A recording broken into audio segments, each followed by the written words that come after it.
안녕하세요. 저는 이제 막 결혼을 앞둔 30대 여성입니다.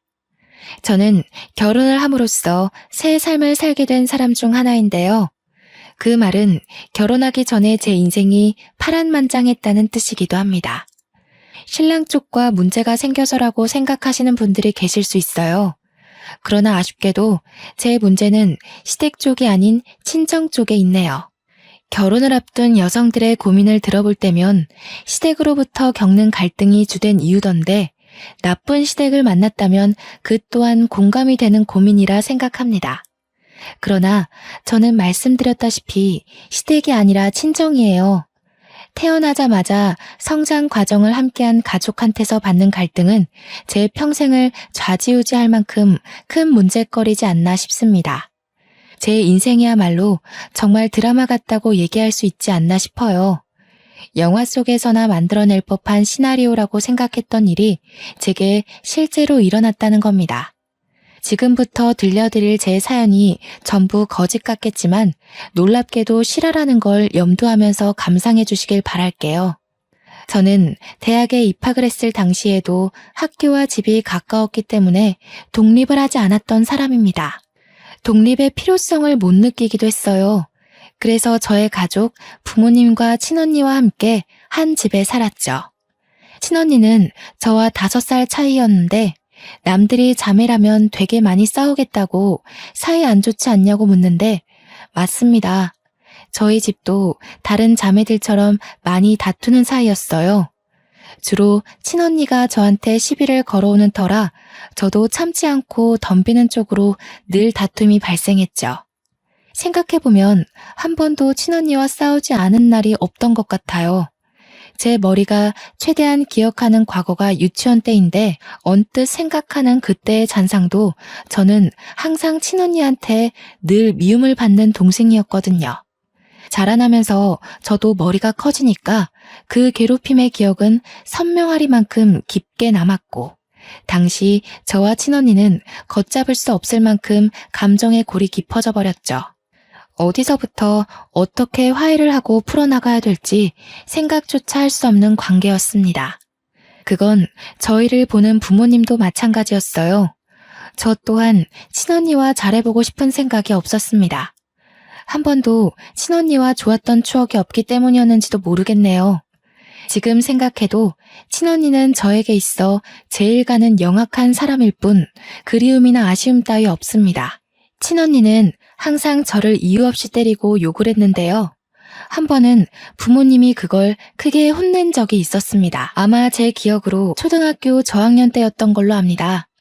그때 제가 들은 친언니의 말은 언니가 저를 왜 미워하는지 알게 된 충격적인 진실이었다고 할 수 있겠네요. 내가 동생 필요 없다고 했는데 엄마 아빠가 마음대로 낳았잖아. 나는 동생 싫다고. 지금이라도 내다 버리고 싶어. 나중에 우리가 크면 다은이만 좋아하고 나는 거들떠도 안 볼 거잖아. 그래서 지금도 나만 혼내고 있는 거 아니야? 그런 거 아니래도 엄마 아빠는 너랑 다은이 똑같이 좋아해. 근데 네가 자꾸 다은이 못 살게 구니까 엄마 아빠가 너를 혼내는 거야. 네가 언니로서 다은이를 잘 챙겨야지. 싫어. 내가 왜? 나는 다은이 평생 동생으로 인정 안 할 거야. 내 입장에선 다은이가 주어온 년이야. 앞으로 무슨 일이 생기든 나한테 다은이는 주어온 동생일 뿐이라고. 그날 친언니가 아빠한테 굉장히 많이 혼이 났는데요. 친언니의 모진 말은 저를 기죽게 만들기 충분했습니다. 그 이후로 부모님한테 혼날 때마다 친언니는 저를 찾아와서 보복했어요. 저 때문에 부모님이 자기를 미워한다고 매일 눈앞에서 사라지라는 말과 함께 꼭 같이 겸하는 욕이 바로 주어온 년이라는 거였습니다.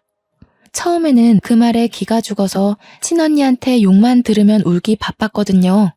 그걸 부모님께 그대로 일러바쳐 친언니가 부모님한테 자꾸 혼나도록 만드는 게 저한테는 친언니를 대적할 수 있는 최선의 수단이었습니다. 그럼에도 친언니는 저한테 계속 그런 기분 나쁜 말을 하더라고요. 어쩔 때는 부모님한테서 용돈을 똑같이 받으면 친언니가 뒤에서 몰래 제 돈을 뺏기도 했습니다.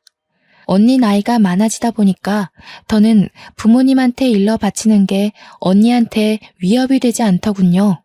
나날이 더 겁 없어지던 친언니는 부모님한테 악까지 지르면서 정말 무슨 짓이라도 벌일 사람처럼 무섭게 변해갔어요.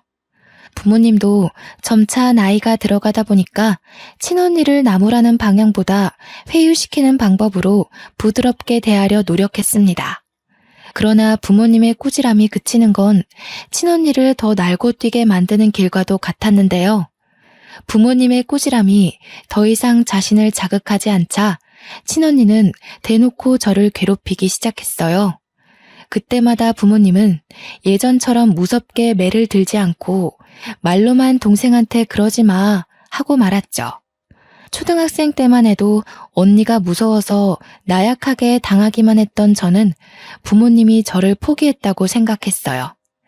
매일 주어원의 소리를 듣는데 나중에는 그 말이 세뇌가 되었는지 부모님이 정말로 저를 사랑하지 않고 언니를 더 좋아한다는 생각이 들더라고요. 그렇게 내내 묻어온 오기와 반항은 사춘기 때 폭발했는데요.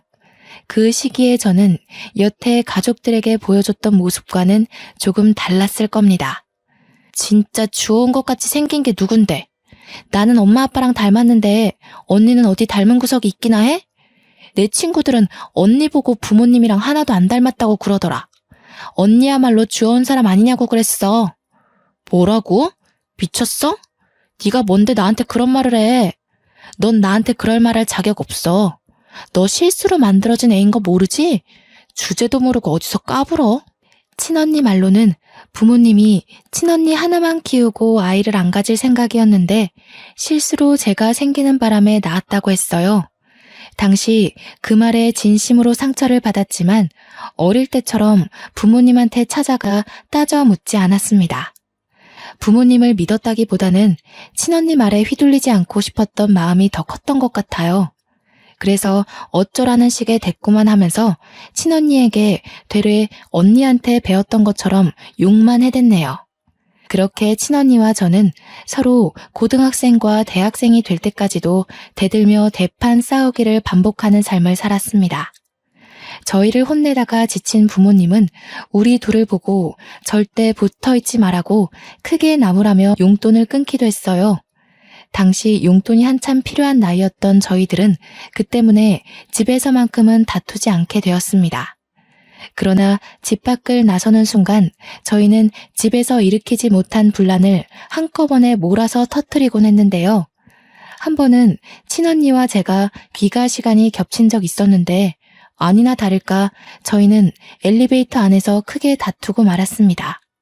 그땐 공간이 협소한 탓도 있어서 몸싸움까지 벌였네요. 결국 주민들의 신고로 우리는 경찰과 부모님이 오고 나서야 대항을 멈췄습니다. 경찰까지 등장하게 되자 심각성을 느낀 부모님은 그날 저희를 거실에 앉혀놓고 진지하게 대화 나누는 시간을 가졌어요. 도대체 너희 둘은 왜 이렇게 못 잡아먹어서 안달이니? 엄마 아빠가 하루하루 심장이 떨려서 살 수가 없어. 자매 다툼에 경찰까지 출동하는 게 말이야? 대체 어떻게 하면 안 싸울래? 너희들이 원하는 게 뭐야?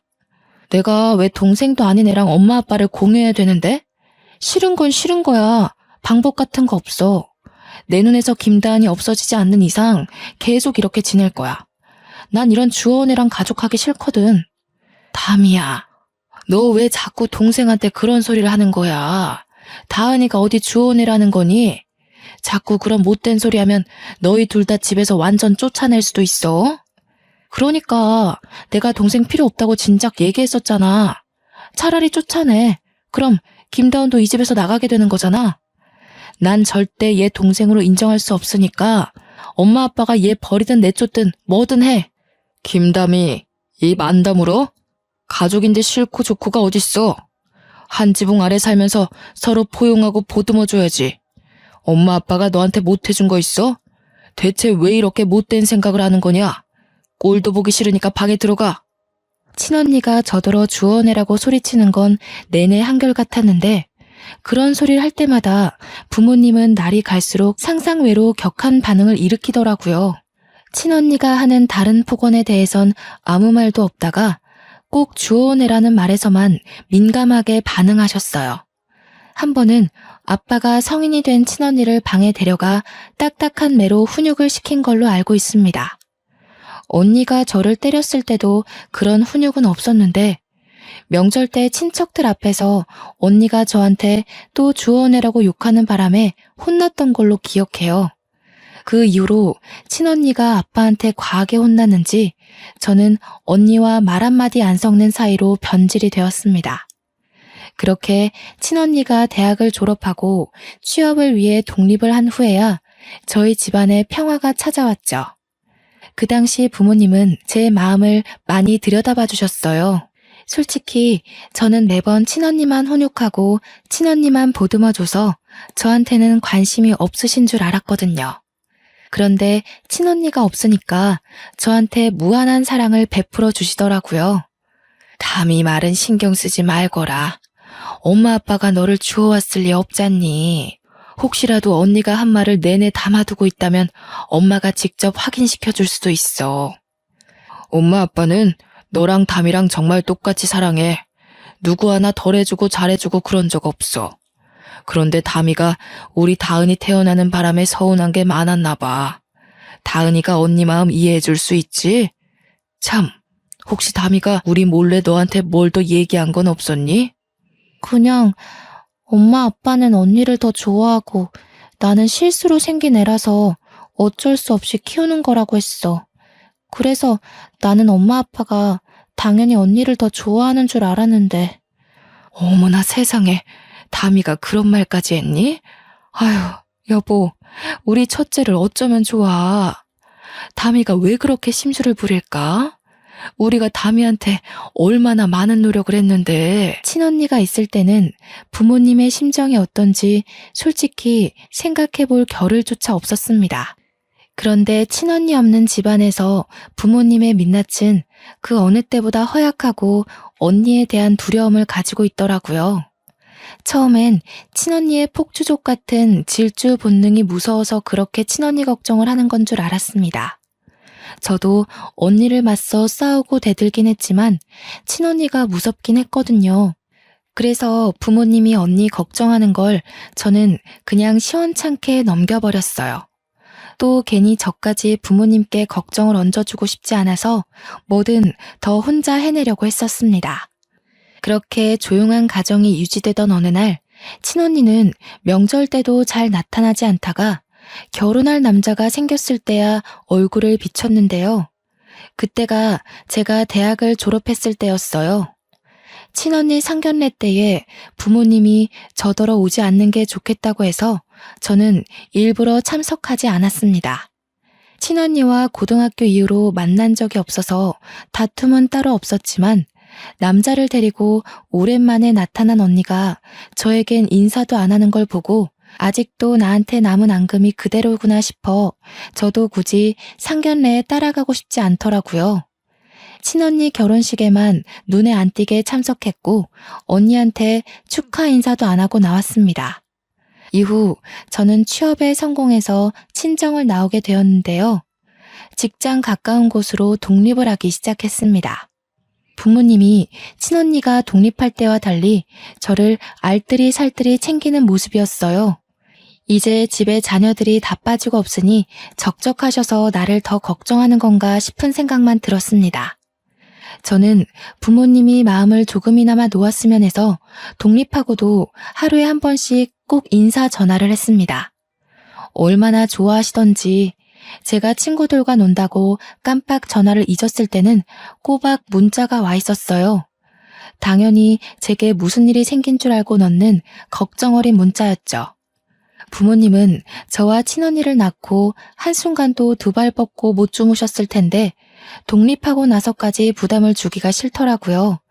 그래서 저는 친구들 만나는 날엔 약속을 나가기 전 부모님께 일찍 전화를 드리곤 했습니다.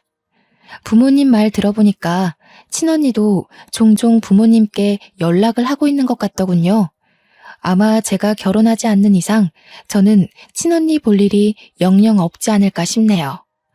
저는 취업한 지 얼마 되지 않아서 그 사이 결혼을 전제로 만나는 남자친구가 생겼습니다. 남자친구한테는 누나 한 명이 있는데 우연히 만났다가 첫인사를 나누게 된 적이 있거든요. 저보다 키도 크고 저와 달리 스타일도 강해서 솔직히 좀 무섭더라고요. 또 저는 친언니에 대한 트라우마가 있어서 저보다 나이 많은 여자에 대해 기본적으로 두려움이 있었습니다. 그런데 뜻밖의 누나 되는 사람이 제 가슴에 깊숙이 박힌 상처를 바로 깨트려준 거 있죠.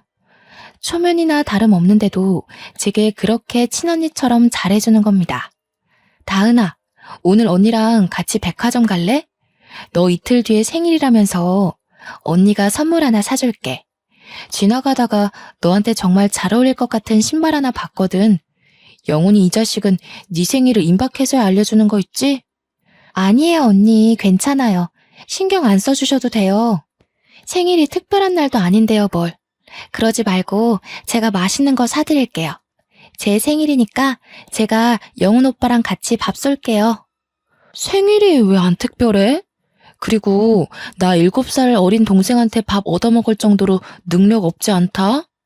내가 여자 동생들 너무 좋아하거든. 근데 다은이는 유독 여리고 예뻐서 눈에 딱 들어오네. 너 부담스러울까봐 이것저것 다 사주고 싶은 거 어렵게 참는 중이니까 내일 퇴근하고 시간 비워놔. 제가 남자친구와 결혼을 전제로 만나는 중이라고 했잖아요. 그렇다면 남편 될 사람의 누나는 곧 제게 시누이가 될 사람이지 않습니까? 시누이면 소문으로만 듣길 우리 친언니 못지않게 성가신 존재라고만 알고 있었는데 의외로 예비 형님은 완전 다른 존재더라고요. 친언니한테도 못 받아본 마음을 형님한테 받으니까 제가 더 몸둘 바를 모르겠고 언니의 사랑은 어떻게 받는 건지 어색해 미치는 줄 알았습니다. 그럼에도 한편으론 굉장히 좋고 든든한 기분인 거 아니겠어요? 제 곁을 지켜주는 남편의 존재와는 완전 다르게 제 편이 생긴 느낌이었습니다. 저희 집이 그래도 좀 넉넉한 편이라서 제가 마냥 남편한테 받기만 하는 사람은 아니었는데요. 형님이 너무 많이 뭘 해주니까 저도 가만히 있기 그래서 한날은 형님 생일 때 명품 하나를 선물로 사줬습니다. 어머나, 다은이가 사회생활 할 줄 아네? 아무리 그래도 그렇지 이렇게 비싼 걸 주면 어쩌니? 언니가 다은이 등골 빼먹는 건 아닌지 몰라. 주위에서 애기 돈 뺏었다고 욕먹으면 어떡하나? 언니가 저한테 해준 게 얼만데요. 이건 약과죠.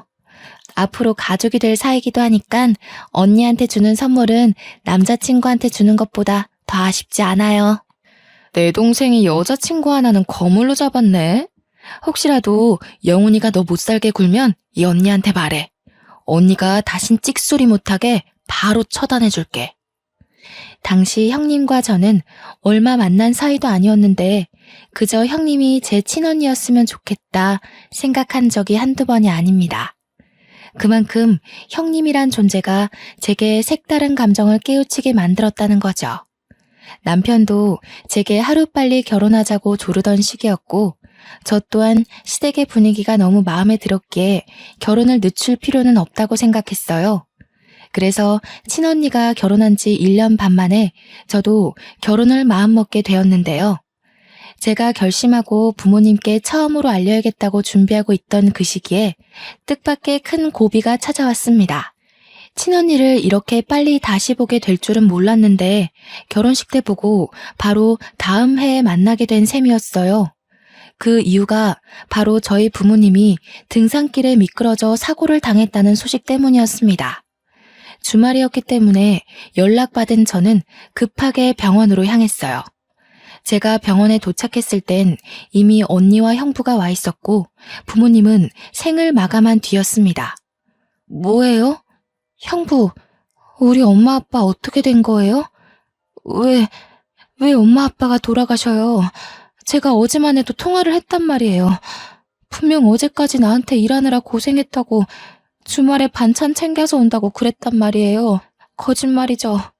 거짓말이라고 해주세요. 미안해, 처제. 우리도 연락받고 놀라서 달려왔어. 다른 등산객이 발견하고 신고해줬대. 그래도 병원 올 때까지는 숨이 붙어 있었다는데 수술 과정에서 그만 돌아가셨어. 형부의 말을 듣는데 하나같이 믿을 수 없는 말만 하는 탓에 저는 주저앉아 오열을 했습니다. 그래도 사람이었던 건지 친언니도 눈물을 보이긴 했는데요. 그렇다고 저를 들여다봐주는 건 아니었고요. 형부가 정신 못 차리는 저를 대신 챙겨주었습니다. 장례식 때도 친언니와 저는 대화 한 번 나눈 적이 없었어요. 거의 형부랑 제 예비 남편을 통해서 필요한 말만 전하고 들었을 뿐이었어요. 그렇게 장례를 마무리하고 친정집에서 친언니와 형부를 나란히 마주하게 되었는데요. 그날 저는 친언니에게 아주 충격적인 말을 듣게 됩니다. 우리 부모님 재산이 왜 피 한 방울 안 섞인 너한테 가야 하는데? 이제 엄마 아빠 없으니까 알려주는 건데 너 우리 식구 아니야. 입양아야. 뭐라고? 뜬금없이 그게 무슨 말이야. 엄마 아빠는 그런 말 없었는데. 나더러 태어나줘서 고맙다고 생일 때도 꼭 그렇게 축하해줬어. 이젠 하다하다 그런 소리까지 지어내는 거야? 네가 세상에 태어나긴 했으니 축하는 해줘야 되지 않겠니? 그게 엄마 뱃속만 아니었을 뿐이지. 이제 알았으면 이 정도도 감지덕지하고 받아. 그리곤 다신 얼굴 마주하는 일 없도록 하자.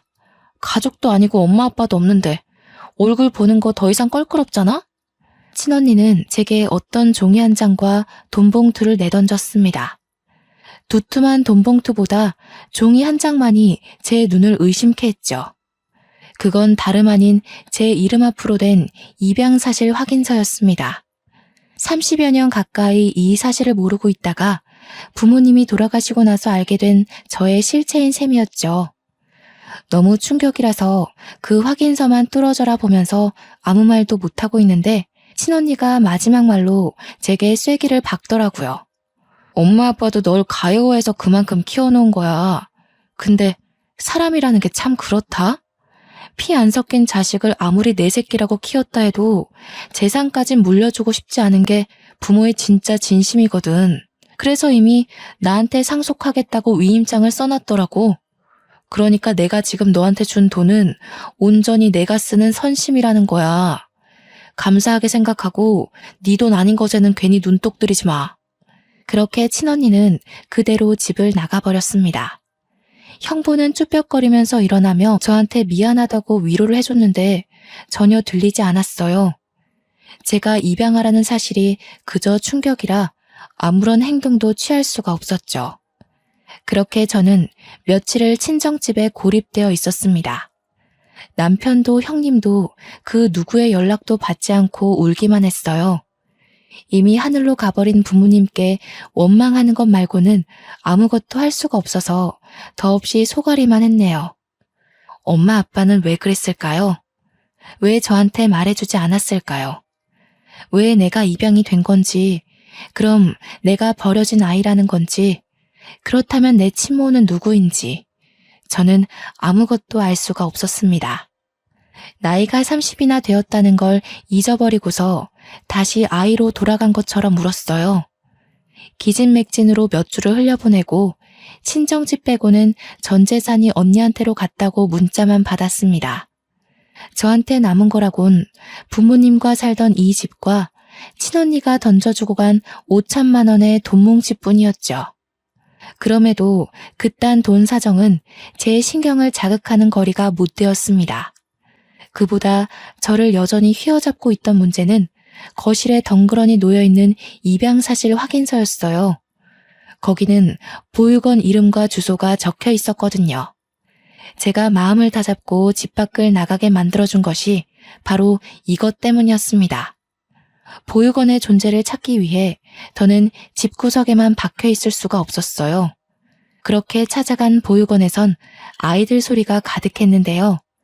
제가 저 아이들과 같은 처지였다는 사실에 기분이 오묘했습니다. 저는 단 한 번도 부모가 없다는 생각을 해본 적이 없는 사람이잖아요.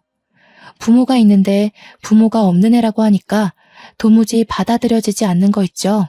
저는 저를 반겨주는 그곳 원장님을 만나서 들고 있던 확인서를 보여드렸습니다.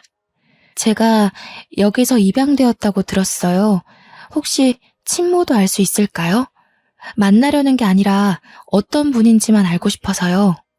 이런 곳이 처음이라서 이런 부탁을 하는 게 실례는 아닐까 걱정했지만 원장님은 흔쾌히 허락해 주셨습니다. 커피 한잔 하면서 잠시만 기다리고 있으라던 원장님은 컴퓨터 자리로 돌아가 기록을 확인했습니다. 종이와 화면을 번갈아 보면서 몇 번이나 고개를 기울였는데 저는 그 모습을 바라보기만 할 뿐 영문을 모르고 기다리기만 했죠. 금방이면 된다는 원장님은 근 10분간 혼자 고뇌를 하다가 찝찝한 표정으로 제게 돌아왔습니다. 김다은 씨라고 하셨죠? 실례지만 이게 본인 서류가 확실한가요? 어디 다른 종이와 헷갈려서 가져오신 건 아니고요? 아니요, 제 거 맞습니다. 부모님께서 가지고 계셨던 걸 들고 온 거예요. 왜 그러시는데요? 뭐가 잘못됐나요? 자꾸 신뢰되는 질문을 하는 것 같네요. 저희 전산에 기록된 정보랑은 이름이 달라서요. 본인께 확실하다면 혹시 개명하셨나요? 저희 쪽에는 이 확인서 정보가 김다은 양이 아니라 김다미 양으로 원화 등록이 되어 있거든요. 부모님을 여의고 그것조차 제대로 추스리지 못한 제게 원장님의 말은 또 한 번의 충격이었습니다.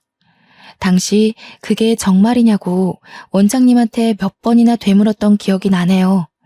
원장님은 곧바로 새 확인서와 원화 등록 정보를 함께 뽑아서 제게 가져다 줬는데요. 원화 등록 정보에 있는 어린아이의 사진은 제가 알고 있는 우리 친언니의 얼굴이었습니다. 온몸에 소름이 쫙 돋으면서 도대체 이게 어떻게 된 일인가 한참을 생각했어요. 원장님께서 혹시 누가 위조를 한 게 아니냐고 묻는 순간 저는 그 말에 친언니가 사기를 쳤다는 사실을 뒤늦게 깨달았습니다. 저는 원장님께 양해를 구하고 새 확인서와 원화 정보를 들고서 언니를 찾기 위해 전화를 걸려고 했습니다. 그런데 마침 남편한테 전화가 오더라고요. 제가 연락 없는 동안 가장 많이 걱정하고 시름시름 앓았던 사람일 겁니다. 그동안 아무것도 하기 싫은 마음에 걱정해주는 사람 생각도 못하고 남편 연락을 피했거든요. 저는 미안한 마음을 안고 전화를 받았습니다. 미안해 오빠. 내가 엄청난 사실을 알아버려서 한동안 아무 생각도 하고 싶지 않았어. 그래도 나 걱정해주는 오빠 생각해서 그러면 안 되는 거였는데 정말 미안해. 아니야. 무사하면 됐어. 나는 또 네가 부모님 그렇게 되고 극단적인 생각이라도 했을까봐 얼마나 마음 졸였다고. 목소리 들었으니까 됐어. 그래서 지금은 어딘데? 다은이니? 전화 받았어? 이리 줘봐. 다은아, 너 도대체 어떻게 된 거야? 언니가 얼마나 걱정한 줄 알아? 괜찮은 거 맞지? 너 지금 어디야? 언니한테도 정말 미안해요. 저 지금 친언니한테 가요. 이걸 모른 척 넘어가기엔 돌아가신 엄마 아빠가 너무 불쌍하잖아요. 남편과 형님은 저와 친언니 관계를 어느 정도 알고 있었습니다. 특히 제가 형님한테 제 친언니였으면 좋겠다고 하면서 직접 친언니와 많이 비교했기 때문에 형님은 친언니가 저를 얼마나 괴롭혔는지 아주 잘 아는 사람이었어요. 그래서 저더러 그 여시한테 왜 가냐고 성질을 그렇게 내더라고요. 혼자 거길 갔다가 무슨 꼴을 당하려고. 그 여자 성깔이 아주 괴팍하던데. 너 기다려. 혼자선 안 돼. 언니가 같이 가줄 테니까 집에서 딱 기다리고 있어. 제가 부모님 돌아가시고 연락이 끊겼던 이유를 설명했을 때만 해도 가슴을 쓸어내리며 무사한 것만으로도 감사하다고 말하던 둘은 친언니 얘기에서 불같이 행동했습니다. 이미 저와 통화를 하면서 집을 나서는 소리가 들리더라고요. 솔직히 혼자 가기 무서웠는데 둘의 도움을 받으니까 용기가 더 생기는 거 있죠? 저는 그렇게 친언니 집에 찾아가는 데 성공했습니다. 그것도 친언니가 아닌 형부한테 전화해서 알아낸 주소였어요. 제가 모든 사실을 알게 된 사정을 얘기하니까 형부가 난감해하면서 결국 주소를 알려준 거였습니다. 찾아간 친언니의 신혼집은 부모님 재산 덕을 받는지 부자 동네에 자리하고 있는 주택이더라고요. 문도 형부가 열어줬던 터라 친언니는 아예 영문을 모르고 있었나 봅니다. 잠옷바람인 채로 저를 보자마자 당황하더니 금세 역정을 내더군요. 너 뭐야? 네가 여기가 어디라고 찾아와? 내가 다신 내 눈앞에 거슬리지 말랬지. 우리 더는 이렇게 마주할 식구 아니라고 했을 텐데. 설마 재산 못 받은 게 억울해서 온 거니? 내가 너한테 고작 그것만 억울하겠어? 부모님 돈으로 이렇게 좋은 집 얻어 살면서 양심의 가책 한 번도 느낀 적 없니? 내가 진짜 궁금해서 그래. 너 양심은 있긴 해? 지금 너라고 했어? 내가 너보다 5살은 많아. 건방진 게 감히 예의도 모르고. 여보, 당신이 못 열어줬어? 미친 거야? 내가 전현 찾아오면 상종도 하지 말고 경찰에 신고하랬잖아. 다은이가 다 알고 왔대. 내가 이럴 줄 알았어. 그러니까 솔직하게 밝히자고 했지. 작은 일도 아니고 어떻게 손바닥으로 하늘을 가리겠어. 형부는 이미 자포자기 상태였고 친언니는 그런 형부를 밀치며 무작정 저한테 다가오더니 제 어깨를 확 밀어버렸습니다.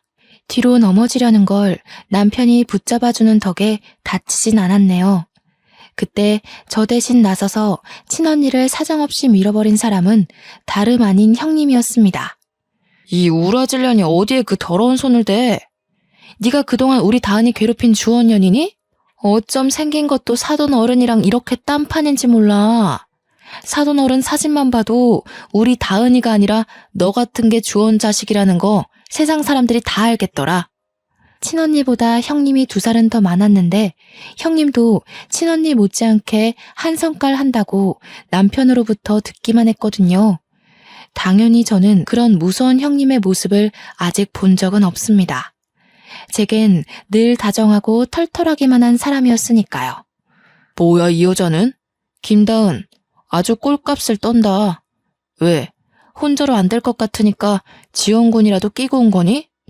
네가 여기서 뭘 더 할 수 있을 것 같은데? 안간힘을 써봤자 결국 네가 얻을 수 있는 건 아무것도 없어. 어처구니가 없네.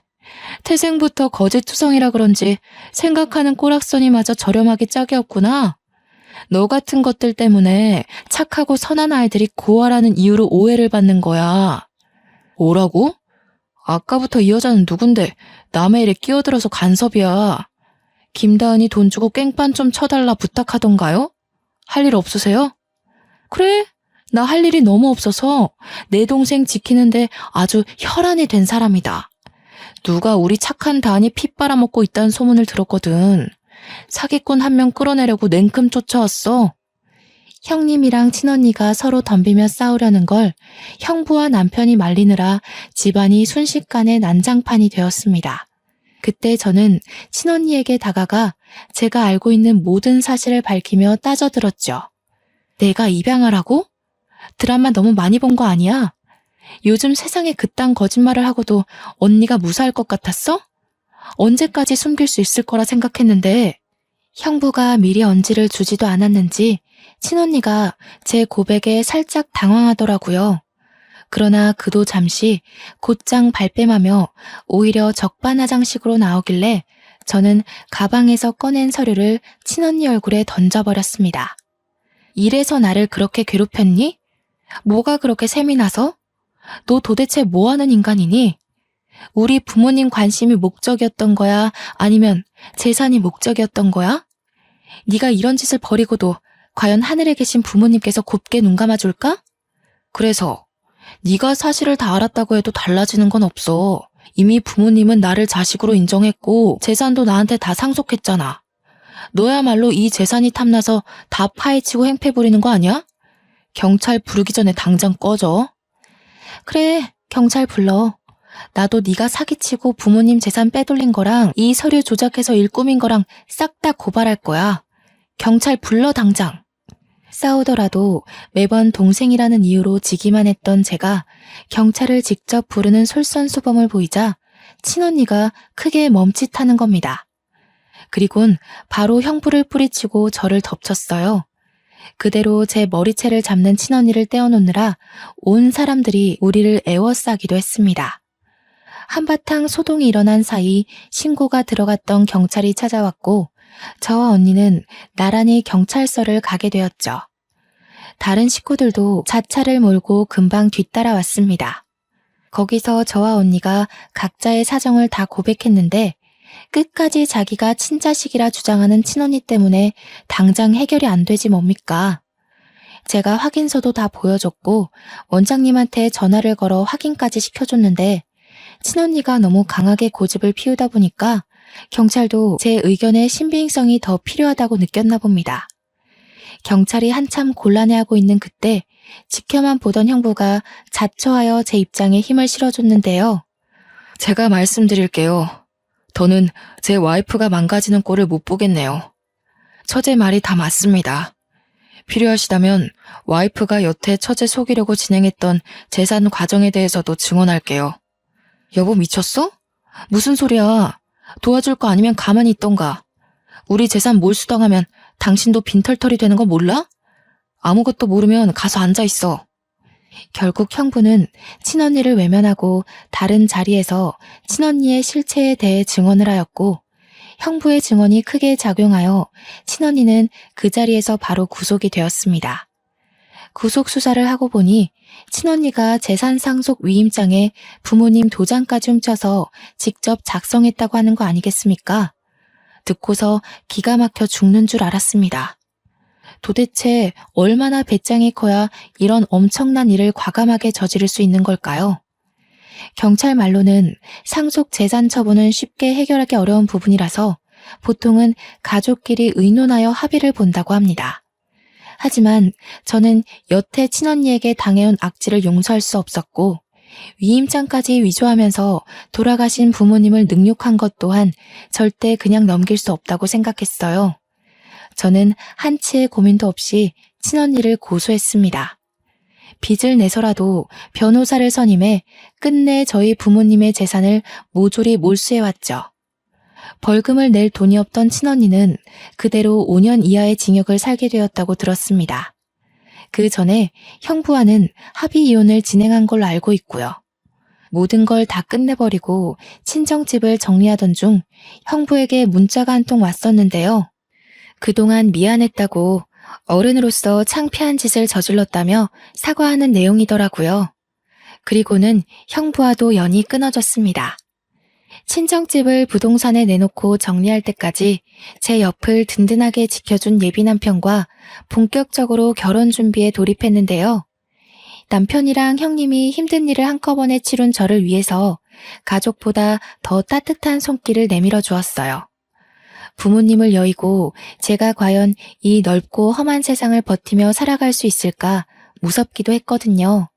제 옆에 남편과 형님이 있다는 걸 잊고 바보같이 고민을 하고 있었던 겁니다. 시댁 식구는 저에게 무엇보다 감사한 새 울타리가 되어주었습니다. 결혼을 하고 시댁으로 합가를 하여 신혼을 시작했는데 시댁에 직접 들어가 살다 보니까 남편과 형님의 훌륭한 인품이 시부모님을 그대로 빼닮았다는 게 느껴지더라고요. 시부모님께서도 저의 사정을 아시고 얼마나 딸처럼 아껴주는지 모릅니다. 그래도 명색에 제가 며느리인데 집안일에 손도 못 대게 하는 거 아니겠습니까? 어머님, 그건 제가 들게요. 어머님 허리 안 좋다고 들었어요. 화분 무게도 보통이 아닌데 그걸 어떻게 혼자 들려고 그러세요. 제가 해드릴게요. 아유 됐다 아가. 손도 조그만해서는 내가 아무리 허리가 아파도 너보다는 힘이 많다. 정 몸이 쑤시면 가서 분무기에 물 좀 받아다 주겠니? 어디 시어머니뿐만이었겠어요? 형님마저도 선뜻 나서서 조그만한 아기가 무슨 일을 하냐면서 못하게 하거든요. 아버님은 원래부터 제게 이래라 저래라 안 하시던 분이라 그저 이런 분위기를 당연하게 지켜만 보시는 거 아니겠습니까? 저더러 그냥 소파에 앉아 있어도 된대요.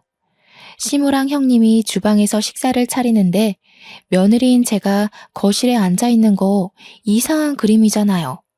그런데 시댁 식구 전부가 저더러 그러라고 한다니까요. 물론 너무 과분한 애정이라 하루하루 행복하지만 저 또한 시댁에게 도움이 되는 구성원이고 싶단 말입니다. 그래서 최근 찾은 방법이 묻지 않고 알아서 집안일에 손을 대는 것이었어요. 현재 눈치껏 며느리 노릇 중에 있습니다. 형제를 잃고 부모님을 잃고 세상에 홀로 남은 저를 기꺼이 품어준 시댁 식구들이 얼마나 감사한 존재입니까?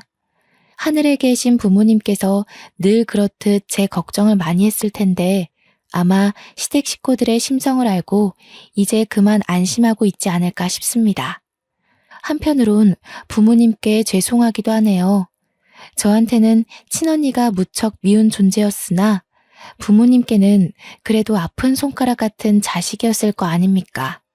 친언니가 감옥살이를 하게 된 것에 대해 마음이 무거울 수도 있겠다는 생각이 들기도 했습니다. 그 생각만 하면 저 또한 마음이 좋지 않은데 그럴 때마다 제가 무척 사랑하는 남편이 제 기분을 눈치채고 말없이 안아주더라고요. 그러면서 내 잘못 아니라고 자꾸 괴로워하면 자기가 장인어른 장모님 볼낯이 없다면서 저를 달래줍니다. 아마 남편이 있었기에 뭉그러진 제 마음이 금세 활기를 되찾지 않았나 싶어요. 지금은 너무 행복하게 아이 준비를 하고 있거든요. 하고 있던 일도 잠시 휴직 들어갔습니다. 올해 안으로 아이를 계획 중인데 얼른 좋은 소식이 왔으면 좋겠네요. 아이가 태어나면 또 다른 기쁨 속에서 하루하루 살게 되겠죠. 그날이 너무 기다려집니다. 어쩌다 생길 수 있는 기상천외한 일이 왜 하필 제 삶에 찾아왔는지 모르겠습니다. 솔직히 많이 힘들었고 모든 게 무너져 내리는 듯한 느낌에 제 인생을 많이 탓했었거든요. 그러나 긴 인생살이에 추운 겨울만 있는 건 아니라고 겨울이 끝나면 반드시 다가올 봄날이 있다는 걸 깜빡 잊고 있었습니다. 그간의 겨울이 너무 춥고 길었던 탓이겠죠. 그래도 이제는 인생에 봄, 여름, 가을, 겨울이 있다는 걸 알아버려서 춥고 싫은 겨울을 또다시 마주하게 될 거라는 각오를 당연하게 생각하고 있습니다. 겨울이 당연하다면 봄이 오는 것 또한 당연지사가 아니겠어요? 그러니까 모두들 내 인생의 겨울이 길고 막막하게 느껴질지라도 그만큼 따스한 봄날에 차츰 다가가고 있다는 사실을 꼭 기억하셨으면 좋겠습니다. 이 세상에 풍파만 가득한 삶은 없거든요. 하고 싶은 말이 많아서 이 글을 과연 하루 안에 끝마칠 수 있을까 걱정했는데 나름 글을 잘 정리했더니 마지막 인사까지 적당한 분량으로 마칠 수 있을 것 같습니다. 사연을 작성하는 동안 또다시 떠올린 과거는 아직도 마음이 아릴 만큼 선명한 아픔이지만 이 기회가 저한텐 너무 뜻깊은 시간이었어요. 앞으로 저는 강한 엄마가 되기 위해 계속해서 이 상처를 극복해 나갈 것입니다. 우리 모두 굳센 사람이 됩시다. 지금까지 제 이야기 들어주셔서 너무 감사드립니다.